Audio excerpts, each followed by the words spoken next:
The position vector of a particle r as function of time is given by r vector is equal to 4 sine 2 pi t I plus 4 cos 2 pi t j, where r is in meters, t is in seconds, and I and j denote unit vectors along x and y directions, respectively.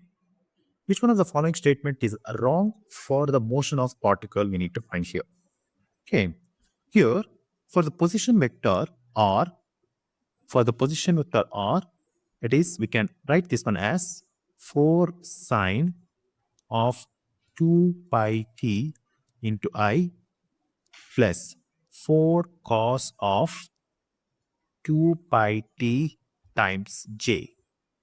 For finding the velocity, you want to find the velocity, we need to differentiate this one with respect to the r. That is dr by dt. We get the answer, that is velocity vector, which is equal to 8 pi cos of 2 pi t into I plus, sorry, that is minus 8 pi sine of 2 pi t into j.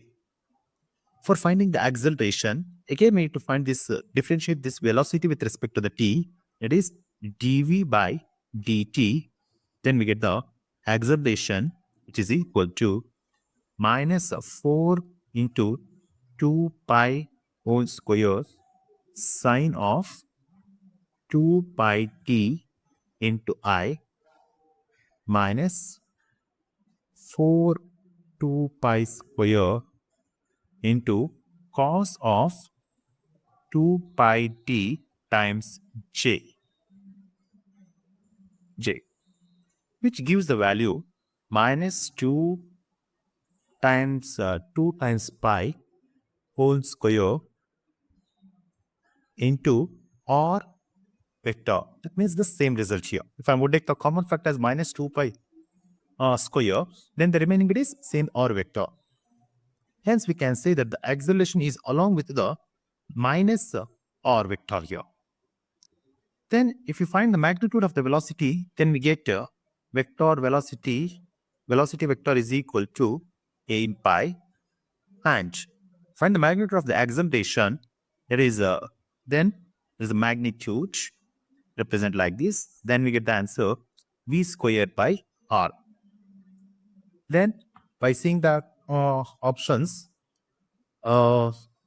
option B is the right answer. Magnitude of the velocity of particle is 8 meter per second. Magnitude of the acceleration vector is v square bar. That is correct. Acceleration vector along is minus r vector is correct. Path of the particle is a circle of radius 4 meter. This is also correct. So, magnitude of the velocity of a particle is 8 pi meter per second. So, this is the wrong option in the given option. So, option D is the right answer here.